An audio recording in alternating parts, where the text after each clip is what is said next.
Bueno, por medio de este video vamos a explicar el concepto de imperialismo y sus causas. El imperialismo es el dominio de países industrializados, centrales, desarrollados, sobre países que no lo son, que vamos a llamar periféricos o que no se desarrollaron industrialmente. Según el historiador Eric Hobsbawm, hacia 1880 había dos tipos de países. Países centrales, industrializados y ricos, y por otro lado países pobres, periféricos, no desarrollados industrialmente. Dentro de los países ricos, industrializados, vamos a tener a las principales potencias europeas: Inglaterra, Alemania, Francia. Dentro de los países no desarrollados o periféricos tenemos a la mayor parte de los países africanos, asiáticos y americanos. En esta división, cuando hablamos de países ricos y países pobres, no nos referimos a que, por ejemplo, en Inglaterra no hay pobres. Sí hay pobres en Inglaterra. ¿Y por qué entonces decimos que Inglaterra es un país rico? Porque al estar industrializado genera productos que al llevar un proceso tienen más valor agregado. En cambio, los países pobres, no quiere decir que en esos países pobres, como puede ser Argentina, por ejemplo, en esa época, no haya gente rica. Sí hay gente rica, pero ¿por qué se lo coloca en esta caracterización como país pobre? Porque nos dedicamos a producir materia prima. La materia prima es el producto que directamente sacamos de la naturaleza. Entonces, ese producto tiene menos valor que el producto que tiene alguna elaboración. De ahí la clasificación en países centrales como países ricos y países periféricos como países pobres. Este dominio de los países centrales por sobre los periféricos se va a dar en la segunda mitad del siglo XIX y a este fenómeno es el que llamamos imperialismo. Es diferente de otros momentos históricos en los que también hubo dominación, conquista, expansión de unos sobre otros, pero que no lo llamamos imperialismo porque fue por otras causas. Por ejemplo, no sé si mencionamos el Imperio Romano. Roma se expandió por casi todo el Mediterráneo.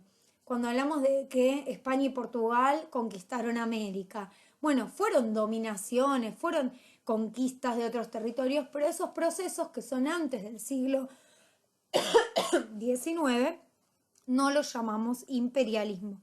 El imperialismo se va a definir específicamente por sus causas. En las imágenes vamos a ver a los países repartiéndose, por ejemplo, África como si fuera una torta o China también como si fuera una pizza. Entonces, el imperialismo es este reparto del mundo que se hace en las potencias desarrolladas industrialmente después de la segunda revolución industrial hacia mediados del siglo XIX. Los países centrales, para no entrar en conflicto entre ellos, hicieron una conferencia en la ciudad de Berlín en 1884 y 85 para repartirse África. Este es un ejemplo del imperialismo. Aquí les muestro en el mapa que dice África en 1914, ahí vemos cómo quedó la división después de la conferencia de Berlín. La conferencia fue en el 85. A partir de ese momento, 1885, se reparte en África. Y lo que vemos es que los países que más territorio tienen en África son Inglaterra, Francia, Alemania. Y con una menor porción territorial, los países que dentro de Europa no estaban tan desarrollados industrialmente como Portugal, España, Bélgica o Italia. Las causas del imperialismo para Lenin. Lenin fue un revolucionario ruso, marxista, que también va a escribir muchas obras. Bueno, para él el imperialismo tiene causas económicas. O sea, cuando buscamos los motivos de por qué los países centrales dominan África, dominan Asia, bueno, para él son causas económicas. La causa central va a ser poder ubicar el excedente de producción en estos países que conquistan. ¿Por qué? Recordemos que los países industriales tenían crisis de sobreproducción, tenían demasiados productos, estas crisis habían llevado a la formación de monopolios y esas empresas monopólicas ya venden esos productos en su mercado interno y ya no les alcanza ese mercado interno a una empresa inglesa, ya no le alcanza Inglaterra, necesita otros lugares. Entonces lo van a hacer por medio de la dominación y la conquista. Además de estos lugares que conquisten, van a poder sacar mano de obra barata, recursos como marfil, diamantes, minerales y también lugares estratégicos, zonas portuarias cercanas a mares, a ríos, zona de cruce de varias rutas comerciales. Eso también les va, digamos, van a aprovechar esos territorios. Y además, como las potencias conquistan otros territorios y esos territorios conquistados van a tener que obedecer a las potencias, esas potencias van a tener que trasladar población a las colonias que conquisten para que esta población conquistada se quede, digamos, mansa, sumisa ante este gobierno imperialista. Entonces, Europa, los países europeos que pasaron por la revolución industrial, que tienen más personas que fuentes de trabajo, tienen un exceso también de población en relación a las fuentes de trabajo. Entonces, les va a venir bien tener colonias para enviar población a las colonias que pueda servir en la administración de ese gobierno colonial. También van a tener que mandar fuerzas armadas, fuerzas de policía para controlar a la población conquistada. Entonces también van a ubicar ese exceso de población. Además, las empresas en los países centrales van a invertir su capital en distintas áreas de la economía según sus intereses en estas colonias. Por ejemplo, van a crear ferrocarriles en India, por ejemplo, o en Sudáfrica, con el fin de trasladar más rápido la materia prima o los productos, y eso les va a servir a estas empresas monopólicas de los países centrales. En las imágenes vemos población negra africana trabajando como mano de obra barata, un ferrocarril creado por Inglaterra, una inversión inglesa en India, y la tapa de un periódico inglés donde se ven las plantaciones de té de India que van a ser utilizadas por los ingleses. Va a haber otra versión. No solo va a haber historiadores que piensen en estas causas económicas, sino va a haber otros que van a decir que el imperialismo no es por motivos económicos. En realidad hay sobradas fuentes que demuestran ese interés económico de las potencias.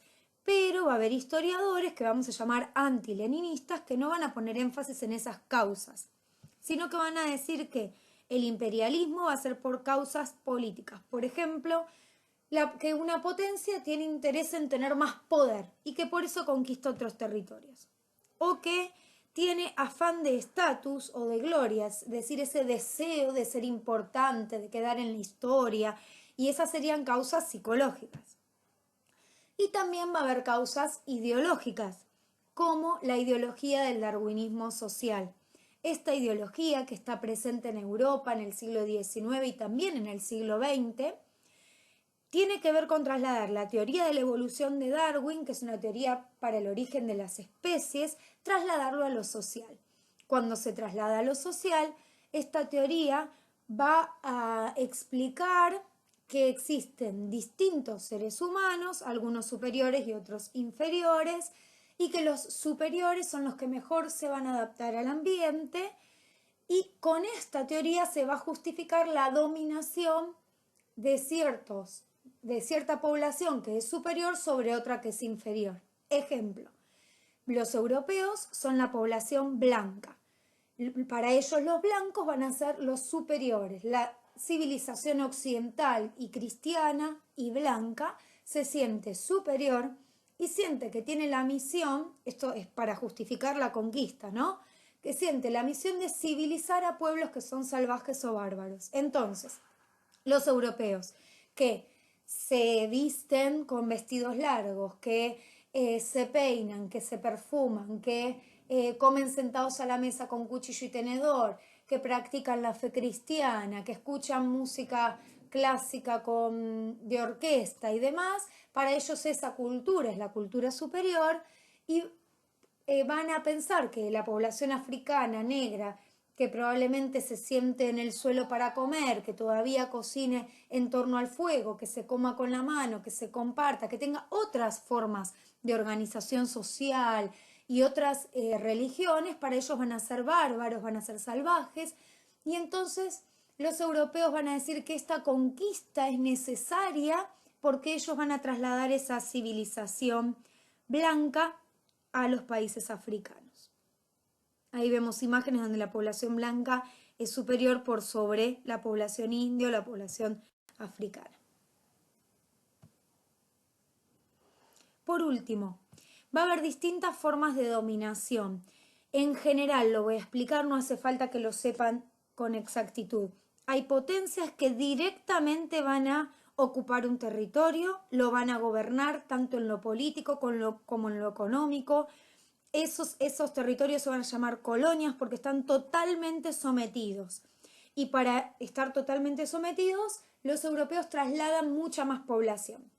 Y después va a haber otras formas en las que el dominio es más indirecto, que los europeos van a tener que hacer alguna alianza o algún acuerdo con los gobiernos que ya existen en los lugares conquistados.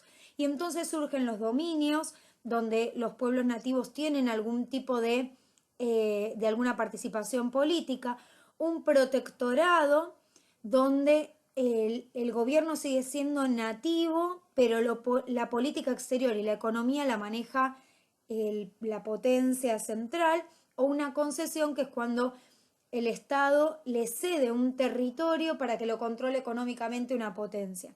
En realidad son distintas formas de dominio que cada potencia va a ir ejerciendo en los distintos territorios de Asia y de África.